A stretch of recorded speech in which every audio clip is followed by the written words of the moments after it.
నమస్తే, welcome to our channel. నేను మీ మాధవి. ప్రస్తుతం మనతో పాటు ఉన్నారు సౌమ్య గారు, wellness guide and story teller. నమస్తే మేడం. నమస్తే మాధవి. మేడం, ఈ మధ్య కాలంలో పసుపు అంటే గడపకి రాస్తారు పసుపు. సో అది పెట్టడం అనేది చాలా మంది మర్చిపోతున్నారు. ఎందుకంటే ట్రెండ్ మారింది, మనం కూడా మారాలి అనేసి. ఇంటికి ఇంటీరియర్ కానివ్వండి, ఇంట్లో కొత్త ఇల్లు కట్టుకున్నప్పుడు కానివ్వండి, అలా పెయింట్ వేసేస్తున్నారు. ఎల్లో కలర్ పెయింట్ ఉంటుంది కదా, అది వేసేసి ఇంకా వదిలేస్తున్నారు. మన ఇళ్ళలోనేమో వారానికి ఒక రోజు, లేదంటే డే బై డే, కొందరేమో రెగ్యులర్ గా పెడతారు పసుపు పెట్టి చక్కగా బొట్లు పెట్టి అలంకరిస్తారు గడపని, ఒక అమ్మవారు లాగా భావిస్తారు. సో అలాంటిది మధ్య కాలంలో అసలు మర్చిపోతున్నారు గడపకి పసుపు పెట్టడం. సో దాని గురించి దాని ప్రాముఖ్యత గురించి చెప్పండి. తప్పకుండా మాధవి. గడప అనేది పేరుకు చెక్కతో చేసిన ఒక ఆకృతే కావచ్చు, కానీ మన సంప్రదాయంలో దానికి చాలా ప్రముఖమైన స్థానం ఉంది. అవును. గడపని మనము ద్వారం, గుమ్మం, వాకిలి ఇలాంటి పేర్లతో పిలుస్తాం. అవును. వాకిలి అంటే మళ్ళా రెండు వస్తాయి, వీధి వాకిలి, పెరటి వాకిలి. అవును. పాతకాలంలో ఈ రెండు ఉండేటివి. ఇప్పుడు ఈ అపార్ట్మెంట్ కల్చర్ వచ్చాక ఒకటే వీధి గుమ్మం ఒకటే ఉండిపోతుంది. అవును. సేఫ్టీ, సెక్యూరిటీ ఈ నేపథ్యంలో అలా వెళ్ళిపోయింది. మన హైదరాబాదీ భాషలో చౌకట్లు అంటారు అవును గడపని. సరే, ఇంకా యాక్చువల్లీ ఇప్పుడు వచ్చే కొత్త కొత్త ఇళ్ళకమ్మా గడపలు ఇంతింతే ఉంటాయి, చాలా చిన్నవి. మనం బొట్టు గడపకు పెడుతున్నావా నేలకు పెడుతున్నావా అర్థం కాదు, అంత చిన్నగా ఉంటాయి. అలా ఉండకూడదు. గడప అన్నాక ఎత్తు ఉండాలి. ఎత్తుగా ఉన్న గడప ఉన్న ఇల్లు వృద్ధిలోకి వస్తుందని మనకి వాస్తు శాస్త్రంలో చెప్పారు. అవునమ్మా. ఎంతెంత గడపలు ఉండకూడదు. గడప మీరు పల్లెటూరులో చూసారంటే ఇంత ఎత్తు ఉంటాయి. పిల్లలు ఇట్లా ఒక గట్టలాగా ఉంటాయి, అడ్డుకట్టలా ఉంటుంది. చిన్న చిన్న పిల్లలు కూర్చుంటారు దాని మీద. అవును. కూర్చొని కాలు అటేసుకుని దిగుతారు మెల్లగా. అంత ఎత్తు ఉంటాయి గడప. ఆ గడప దాటడంలో కాలు ఎత్తుతాం, కాస్త దించుతాం. అవును. ఇప్పుడు ఇంత గడపలు అలా పెట్టుకోకూడదు. ఎంత గడప ఎత్తు ఉంటే, అంటే మరి ఇంత పెట్టమని కాదు, గడప ఎత్తుంటే ఆ ఇల్లు వృద్ధిలోకి వస్తుందని మనకి వాస్తు శాస్త్రంలో చెప్పారు. ఓకే. ఇక పురాణాల్లో చూసుకుంటే మనకి శ్రీ మహావిష్ణువు నరసింహావతారం తీసుకున్నారు. ఎందుకు? హిరణ్యకశిపుణ్ణి సంహరించడానికి. వాడు అడిగిన వరాల వల్ల కావచ్చు, ఎలాగైనా సరే ఆయన ఎంచుకున్న ప్రదేశం అయితే గడపనే. ఆ గడప మీదే కూర్చుని ఆ రాక్షసుణ్ణి సంహరించారు. అటువంటి గడపని మనం ఎలా అనుకుంటాం? శ్రీ మహాలక్ష్మిగా, గౌరిగా, గడప గౌరిగా భావిస్తాం. అవునా?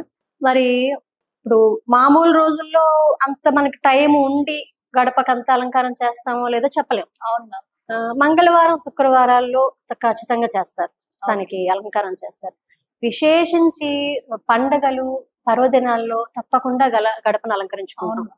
ఇంకా ముఖ్యంగా చెప్పాలంటే ఇంట్లో శుభకార్యాలు జరుగుతాయి కదా, మన ఇంట్లో ఏదైనా పూజ పెట్టుకుంటాము, లేక ఏదైనా ఒక ఫంక్షన్ జరుగుతుంది, ఏదైనా సత్యనారాయణ వ్రతము ఏదైనా అట్లా ఏమైనా అనుకుంటే ఖచ్చితంగా మొదటి పూజ గడపకే. ముందు గడపనే పూజించుకోవాలి. అసలు కొన్ని శుభకార్యాల్లో అయితేనమ్మా, మనం పెళ్లి కూతురు చేసే దాంట్లో అయితే ఇంట్లో కార్యక్రమం అయిపోయాక ఆ పెళ్లి కూతురుని బయటకు తీసుకెళ్లి పందిరి పూజ చేయిస్తారు. అవును. ఆ 4 వైపుల పూజ అయిపోయాక అమ్మాయి మళ్ళీ ఇంట్లోకి వచ్చేటప్పుడు గడపకు పూజ చేసే లోపలికి రావాలి. ఓకే. పెళ్ళయ్యాక ఆడపిల్లలకి ఒడిబియ్యం పెడతారు. అవును. ఆ ఒడిబియ్యం పెట్టే సంప్రదాయంలో కూడా పెట్టేశాక వెళ్ళొస్తానమ్మా అని చెప్పి అమ్మాయి గడప దాటి బయటకు వెళ్తుంది. వెళ్ళి మళ్ళీ లోపలికి వచ్చేటప్పుడు గడప పూజ చెయ్యాలి. మాకు ఆనవాయితీ ఉంది. చేసి లోపలికి వస్తారు. ఇదొకటి. ఇంకా గృహప్రవేశాలు అయితే చెప్పనక్కర్లేదు. ఇప్పుడంటే గడప ఒక్కటే అవుతోంది, కానీ పాతకాలంలో అయితే ప్రతి గదికి గడప ఉండేది. అవునా? ప్రతి గడపకి పూజ. గృహప్రవేశంలో పూజ చేయాలి. ఆ నిమ్మకాయ చక్కలుగా చేసి ముక్కలుగా చేసి పసుపు కుంకుమ అద్ది అలా అటువైపు ఇటువైపు పెడతారు. ఇంకా మెయిన్ గేట్ ఎంట్రన్స్ దగ్గర ఉండే గుమ్మానికైతే పెద్ద పూజే. చాలా పెద్ద పూజ చేస్తారు. పెద్ద గుమ్మడికైతే దిష్టి తీసేస్తారు. ఎందుకంటే మనకి నెగిటివ్స్ ఏమీ లోపలికి రాకూడదు అని ఆ ఎంట్రన్స్ కాబట్టి అన్ని అక్కడ మనకి చక్కగా పకడ్బందీగా అన్ని చేసి పెడతారు మనకి. సరే, ఇక మరి ఈ పసుపు అనేది ఎందుకు రాస్తారు? ఫస్ట్ ఇది ఒకటి క్వశ్చన్. మళ్ళీ ఇంకేమైనా రాసుకోకూడదు అన్నట్లు. పసుపు అనేది పవిత్రతకి, మంగళకరానికి, శుభకరానికి చిహ్నం. అసలు ఇప్పుడు చూడండి, ఇంట్లో ఏదైనా అశోచం వచ్చింది, ఏదైనా మైల వచ్చింది అనుకో, తీరిపోయాక 10 రోజులు 11 రోజులు తీరిపోయాక ఏం చేస్తాం? ఇంట్లో పసుపు నీళ్ళు చల్లుతారు. పసుపు నీళ్ళు చల్లి అలుకుతారు. సపోజ్ ఏం తాకామో ఎక్కడ వెళ్ళకూడదు చోటికి వెళ్ళొచ్చామంటే పసుపు నీళ్ళు చల్లుకొని రా నెత్తి మీద అని చెప్తారు పిల్లలకి, పెద్దవాళ్ళు. అవునా? అంటే ఆ పసుపు నీళ్ళ మీద చల్లబడినంత మాత్రాన మనకి శుద్ధి అవుతుందని అర్థం. అవును. పసుపు అంత ఇంపార్టెంట్. ఇంకోటి ఉంది తెలుసా, ఇప్పుడు 4వ రోజు అమ్మాయిలు స్నానం చేసి ఇంట్లోకి వస్తారు. అవును. అప్పుడు ఇంత పసుపు ఉండని నీళ్ళతో లోపలికి తీసుకోమంటారు. అవునమ్మా. ఎందుకంటే లోపల నుంచి శుద్ధి జరుగుతుంది మనకి. ఓకే. శుద్ధి జరిగి మనకి ఫ్యూచర్ లో గైనిక్ ప్రాబ్లమ్స్ రాకుండా ఉంటాయని చెప్తారు. ఇది ఆయుర్వేదంలో చెప్పారు. అవునా.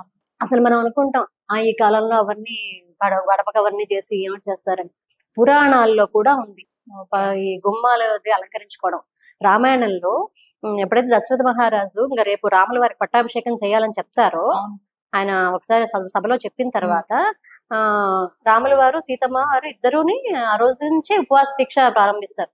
ఆ రోజే రేపు పట్టాభిషేకం అనగా ముందు రోజు సాయంత్రానికల్లా అయోధ్య అంతా గుమ్మాలతో, ప్రతి ఇల్లు గుమ్మాలు కూడా అంత అందంగా అలంకరించారట. ఓకే. మనం ఇప్పుడు ఏం చేస్తాం, అరటి పిల్లకలు అరటి తీసుకెళ్లి దేవుడి మందిరంలో పెడుతున్నాం. అవును. యాక్చువల్లీ ఎక్కడ పెట్టాలంటే ఇంటి ఎంట్రన్స్ లో పెట్టాలి. ఎంట్రన్స్ లో గుమ్మానికి అటు ఇటు పెట్టాలి. బాగా చిన్నగా మనకి అద్దె కూడా దొరుకుతాయి కాస్త పిల్లకలు, అరటి పిల్లకలు పెట్టాలి. పురాణాలు ఏం చెప్పారు, పొన్న చెట్లను కూడా నిలబెట్టమన్నారు. ఇప్పుడు అవి వెతుక్కోలేం కానీ అరటి పిల్లకలు అయితే మనకు బాగా దొరుకుతాయి, అవి పెట్టచ్చు. అది అసలు పెట్టి చూడండి ఎంత కళ, చాలా బాగుంటుంది. ఇప్పుడు ఇది ఇంతకీ ఎలా చెయ్యాలమ్మా అంటే అది కూడా తెలియదు కొంతమంది పిల్లలకి. అవునవును, తెలియదు, మర్చిపోయారు పూర్తిగా.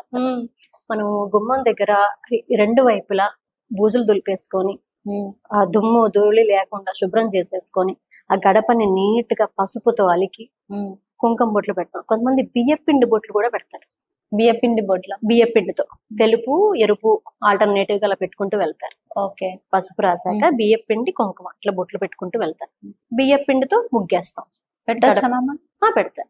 ఈ బియ్యపిండితో ముగ్గేస్తాం. అవును, బియ్యపిండితోనే ముగ్గేస్తాం. ఇంతకు ముందు పూర్వకాలంలో అయితే కొంచెం ఆరుబయట లోగిళ్ళు ఉండేటివి కాబట్టి బయట కూడా బియ్యపిండితో ముగ్గేసేవాళ్ళు. ఎందుకు, వాళ్ళు వేసి బాగా బాగానే ఏ పక్షులో వచ్చి ఆ బియ్యపిండే కదా తింటాయి. ఓహో, ఆ విధంగా తింటాయి. ఇప్పుడు చూడండి, ఒక చిన్న ఆచారం పేరు చెప్పి ఎన్ని ఉన్నాయి ఇందులో. ఒక పూజ పద్ధతి, పరిశుభ్రత, పవిత్రత, పరహితము. మనము రోజు ఒక గుప్పెడు బియ్య పిండి ఇక్కడ పెట్టుమో అని ఎవరైనా చెప్తే చేస్తారా? చేయరు. అసలు 2-3 రోజులు చేస్తే అక్కడికి ఎక్కువ. ఒక పద్ధతిలో ఆచారంలో ఇవన్నీ ఇమిట్ చేస్తే ఆటోమేటిక్ గా చేసేస్తాం మనం. అలా చేయడం వల్ల ఏం జరుగుతుంది, మన ఇంటికి మనం శుభ్రపరచుకుంటున్నాం ఫస్ట్ థింగ్. నెక్స్ట్ థింగ్, ఒక జీవికి మనం ఇంత ఆహారం ఇస్తున్నాం. అవును. తద్వారా కొంచెం కర్మ తగ్గుతుంది కదమ్మా, కర్మ క్షయం అది. మనం తెలియకుండానే మనతో అన్ని మంచి పనులు చేయించేస్తున్నారు. అవునా? అవును. ఇప్పుడు పోనీ కనీసం గడప మీద వేస్తాం, బయట అంటే ఇప్పుడంతా చాక్ పీసులు శుద్ధ మొక్కలు ఇవే అయిపోయి. అవును. గడప మీద బియ్య పిండి వేస్తాం అనుకో, ముగ్గు వేస్తే దానికి ఆశించి వచ్చే చీమలు ఏదో జీవులు వచ్చి తింటాయి కదా. కనీసం ఆ కాసేపు ఘాట్ ఉంటుంది అనుకున్నాం, పసుపు రాసిన ఘాట్, ఆ తర్వాత తగ్గాకైనా వచ్చి తింటాయి కదా పాపం. మనం పెట్టమంటే రోజు పెడతామా, మనకేదో బిజీ. కనీసం చేసినప్పుడైనా వేసినప్పుడైనా అవి తింటాయి. దానికి అంత ప్రత్యేకత ఉందమ్మా. ముగ్గు ఉంది, ప్రతి దాంట్లో ప్రత్యేకతే, ప్రతి దాంట్లో ఒక మంచి ఇమిడ్చి పెట్టారు. అదే మన సనాతన ధర్మం. ఇంకోటి ఏమిటమ్మా, ఆ పసుపు రాస్తాం. అవును. రాసిన తర్వాత చేతికి అంతా లేపనం అవుతుందా లేదా? అవును, అవుతుంది. చేతికి అంతా పూసుకుంటాం. ఆడవాళ్ళు అన్నాక వంటింట్లోకి వెళ్ళాక ఏదో ఒకటి పోసుకోవడమో గీసుకోవడమో చేస్తూనే ఉంటాం. అవును. ఈ పసుపులు లేపనాలు అవుతూ ఉంటే ఎప్పుడు పోయాయో ఇప్పుడు మానిపోయా కూడా తెలియదు మనకి. అవును, వెళ్ళిపోతూ ఉంటుంది. అందరికీ తెలిసిందే పసుపు antiseptic, anti fungal, anti bacterial అని. అవును. కాబట్టి దీన్ని వాడతారు. అసలు పాతకాలంలో అయితే పల్లెటూళ్ళల్లో గడపలకి పెయింట్ లేరమ్మా, పసుపు పెయింట్ లేరు. ఆ చెక్కతో చేసిండేదే, పసుపు పెయింట్లు వేరు. అసలు ఆ ఇంట్లో వాళ్ళు పూసే పసుపుతో వచ్చే అందమే, పచ్చదనమే, ఆ శోభనే అంత అందంగా ఉంటుంది అక్కడ. ఇప్పుడు మధ్యకాలంలో అయితే అసలు పెడితే ఇక్కడ చేతికి అంటుకుంటుందో మొత్తం ఎల్లో అయిపోతుంది, డ్రెస్లు పాడవుతాయి. దానికి కారణం ఏంటి, బయట కొనేసుకుని వస్తారు. పసుపులు బయట కొన్న పసుపులు ఎలా ఉంటాయంటే పెయింట్ వేసినట్టే ఉంటుంది మన చేతికి. రంగులు కలుపుతారేమో అనిపిస్తుంది నాకు. పసుపు పెయింట్ పూసుకున్నట్టే 2-3 రోజుల వరకు వదలదు మనకు ఆ పసుపు. చేతికి గానీ కాళ్ళకి గానీ రాసుకున్నా. అదే మీరు మిల్లు పట్టించుకోండి, పసుపు కొమ్ములు తీసుకొని మంచి వాసన వస్తుంటుంది, మంచి సువాసన వస్తుంటుంది, చాలా బాగా ఉంటుంది. అది రాసుకున్నా కూడా మనకు పర్పస్ సర్వ్ అవ్వాలా వద్దా, ఎందుకు రాస్తున్నాము, అన్ని రకాలుగా మనకు మంచి జరగాలని. అలాంటి పసుపు మనం మింగితే ఏం లాభం, చేతికి పూసుకుంటే ఏం లాభం, కలర్లు కలిపిన. అలా కాకుండా మంచి పసుపు పట్టించుకొని చేసుకుంటే అన్నిటికీ మనకి ఉపయోగకరంగా ఉంటుంది. అసలు ఈ గడపని ఎంత గౌరవిస్తామంటే కాలు కూడా పెట్టం, తొక్కరు. అవును మ్యామ్, తొక్కరు. ఎవరన్నా పిల్లలు ఎవరైనా తొక్కకపోతే అరే తొక్కకండి రారి దరిద్రం అని చెప్తాం మనం. అవును మ్యామ్. రెస్ట్ అని చెప్తాం. అవునా?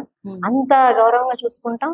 నువ్వు ఎవరన్నా ఇవ్వాలన్నా అటు వెళ్ళి ఇస్తాం గడప దాటి. అవును మ్యామ్. పుచ్చుకోవాలన్నా ఇటు రమ్మండము, మనం అటు వెళ్ళడము. అసలు డబ్బులైతే మరి మధ్యలో గడప పెట్టుకుని అటు ఇటు ఇవ్వరు, అటు వెళ్ళి ఇటు వెళ్ళి తీసుకుంటాం.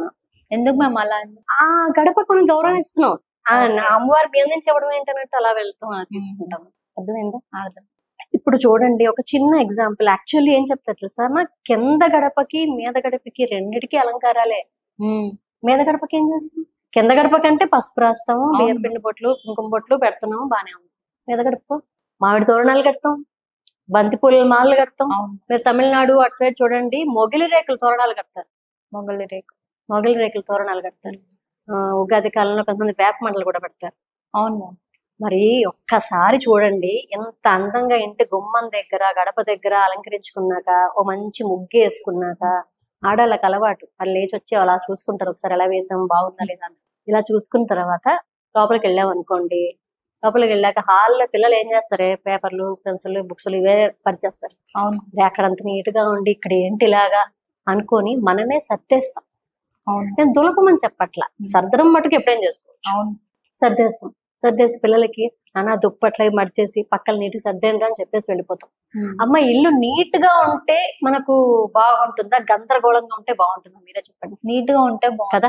ఇలా సర్దుకుంటే అక్కడ కంటిన్యూ అయిన వైబ్స్ మనకు, అక్కడ స్టార్ట్ అయిన వైబ్స్ కంటిన్యూ అయిపోతాయి మనకు. అలా ఇల్లు కాస్త నీట్ గా ఉంటే చిరాకు చికాకు లేకుండా అప్పుడు చేసుకోవాల్సింది ఏమిటి, పూజ. ఆ పూజ ప్రశాంతంగా అయింది.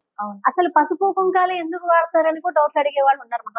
ఉన్నారు చాలా మంది. ఎందుకు వాడతామమ్మా? మనం పూజా ద్రవ్యాలు అవే కదా. షోడశోపచార పూజల్లో ఏం చేస్తున్నాము? హరిద్ర, కుంకుమ, అక్షత, గంధం, ఇవే పుష్పాలు, తాంబూలం, ఇవే కదా సమర్పిస్తాం అమ్మవారికి. మరి అవే ఇక్కడ సమర్పిస్తాం మనం గడప గౌరికి. అవునా? కొంతమంది చక్కగా అవన్నీ పెట్టాక పసుపు కుంకుమ అక్షతలు పెట్టి ఈశాన్యం వైపున ఒక తాంబూలం కూడా పెడతారు. అవును మ్యామ్, తాంబూలం కూడా ఈశాన్యం వైపు గ్లాస్ లో వాటర్ కూడా తాంబూలం పెడతారు. ఒక రాగి చెంబులో నీళ్లు వేసి పువ్వు పెట్టడం, అట్లా అది వాళ్ళ పద్ధతి. కానీ తాంబూలం పెడతారు. ఇప్పుడు వచ్చేది ఇంకా కార్తీక మాసం, మనం ఇంటి బయట దీపాలు పెడతాం. ఎందుకు పెట్టాలమ్మా? అక్కడ అమ్మవారికి పెడతాంగా, మరి అదే ఇక్కడ అమ్మవారిగా అందుకు పెడతాం దీపాలు. దీపాలు పెట్టేటప్పుడు కూడా ఎలా పెట్టాలంటే, ఆ దీపం ప్రమిద అట్లే నెల మీద పెట్టేయకండి. ఆ ప్రమిద కింద ఒక తమలపాకు, ఒక ఖాళీ ప్రమిదనో పెట్టాలి. దీపము లక్ష్మి, దీపలక్ష్మి. దీపాన్ని లక్ష్మిగా భావిస్తుంది, నమస్కారం చేసుకుంటామా లేదా? చేసుకుంటాం. మరి అలాంటప్పుడు ఆవిడకి ఒక ఆసనం పెట్టాలా వద్దా? అవును, పెట్టాలి. కింద ఒక ఖాళీ ప్రమిద పెట్టి దాని మీద దీపం పెట్టి అటు ఇటు పెట్టేసి, ఆ పెట్టేటప్పుడు నేను అలా పెట్టేసేదాన్ని చిన్నప్పుడు. ముందు పసుపు కుంకాలు పెట్టు అని చెప్పించేవారు ఇంట్లో. గడపకి అప్పుడు కూడా పసుపు కుంకాలు పెట్టి ఆ దీపాలతో హారతిచ్చి గడపకి అప్పుడు అటు ఇటు పెట్టేవాళ్ళం. అలా నేర్పించేవారు. ఇప్పుడు ఇంత అందంగా చేశాక మనకి ఎవరైనా చూసారనుకో మన ఇంటిని, అబ్బా నీట్ గా ఉందంటారా, బాగుందంటారా, చిచ్చ ఏం బాగాలేదు అంటారా, అందంగా ఎంత చక్కగా అలంకరించుకున్నారు అంటారు. అవును అంటారు. ఆ ఇంప్రెషన్ ఎవరికి వస్తుంది? ఫస్ట్ ఆఫ్ ఆల్ ఇంప్రెషన్ ఆ ఇంట్లో ఉన్న చేసిన ఆవిడకి మీద వెళ్ళిపోతుంది. అవును. అంటే ఇంత అందంగా గుమ్మం అది ఇంటి ముందు అలంకరణ, అక్కడ చూసిన శ్రద్ధ ఏమైతుంది మనకి? అది చూసాక అబ్బాయి ఇంట్లో పూజలు పునస్కారాలు ఏముండవు, పద్ధతి పాడు ఏముండదు అని ఎవరైనా అనుకుంటారా? ఎంత బాగా పాటిస్తారో బయట ఇంత నీట్ గా ఉందంటే అంటారు. అంటే అది మనం రిప్రజెంట్ చేస్తుంది, మన ఇంట్లో రిప్రజెంట్ చేస్తుంది, మన పద్ధతులను రిప్రజెంట్ చేస్తుంది, ఇంట్లో ఉండే గృహిణిని రిప్రజెంట్ చేస్తుంది. ఎందుకమ్మా ఎవరన్నా శుభకార్యాన్ని పిలవడానికి మన ఇంటికి వస్తారు. మనం అవైలబుల్ గా ఉండొచ్చు, ఉండకపోవచ్చు, ఆడవాళ్ళకి ఏదైనా అభ్యంతరం ఉండొచ్చు. అంటే అప్పుడు ఏం చేస్తారు? విషయం చెప్పి గడప కొట్టుబెట్టి వెళ్ళిపోతారు. అంటే మనకి ముఖం ఎలాంటిదో మన ఇంటికి గడప అటువంటిది కదా. అవును. ఒక్క గడపతో మనల్ని అంతగా గెస్ట్ చేసేస్తున్నారు, అసెస్ చేసేస్తున్నారు అంటే మనం దాన్ని ఎంత నీట్ గా పవిత్రంగా పెట్టుకోవాలి. అసలు ఆ గడపకి పసుపు రాయడం వల్ల చాలా మంది ఫీలింగ్ ఏంటంటే నెగిటివ్ ఎనర్జీస్ కూడా లోపలికి రావు అని అనుకుంటారు. ఓకే. కొంతమంది ఏం చెప్తారంటే, ఈ గడపకి ఇట్లా మీరంతా చేసిన తర్వాత తలుపు తీసాక తలుపు వెనకలి భాగంలో కొంచెం చిన్న డబ్బాలో కానీ అందులో అయినా ఉప్పు, కళ్ళు ఉప్పు వేసి పెడితే ఇంకా నెగిటివ్ ఇంట్లో ఏమన్నా ఉంటే నెగిటివ్ అనేది కూడా లాగేస్తుందని చెప్తారు. ఓకే. కళ్ళు కావాలంటే అదైనా మీరు రెమెడీ పాటించుకోవచ్చు, కొంచెం ఓరగా కనపడకుండా. సో మనం ఈ టోటల్ గా చూస్తే మన పూజా మందిరాన్ని ఎంత గౌరవిస్తున్నామో అవును. మన గడపని కూడా అంతగానే గౌరవిస్తాం. Thank you ma'am, thank you so much, చాలా బాగా చెప్పారు. చూసారు కదా, ఈ వీడియో కనుక నచ్చినట్టయితే like and share and comment చేయండి. ఆధ్యాత్మికంగా మీకు ఎలాంటివి అంటే ఇది పూజ విధానం అవ్వచ్చు, అంటే పసుపు అండ్ కుంకుమ ఇంకా చాలా ఉంటాయి కదా, ఏది ఎలా వాడాలి ఏంటి తెలుసుకోవాలి. అండ్ లేదు అంటే మీ పిల్లలు మీ మాట వినట్లేరు, ఇది చేస్తేనే మాత్రం వింటారు అనేసి అనుకుంటే కింద స్క్రోల్ అవుతున్న నంబర్ కి కాల్ చేసి సౌమ్య మేడం అపాయింట్మెంట్ తీసుకుంటే మీకు ఎప్పుడు అవైలబుల్ గా ఉంటారు, మీ ప్రాబ్లమ్ కి సొల్యూషన్ అనేది దొరుకుతుంది. Thank you so much.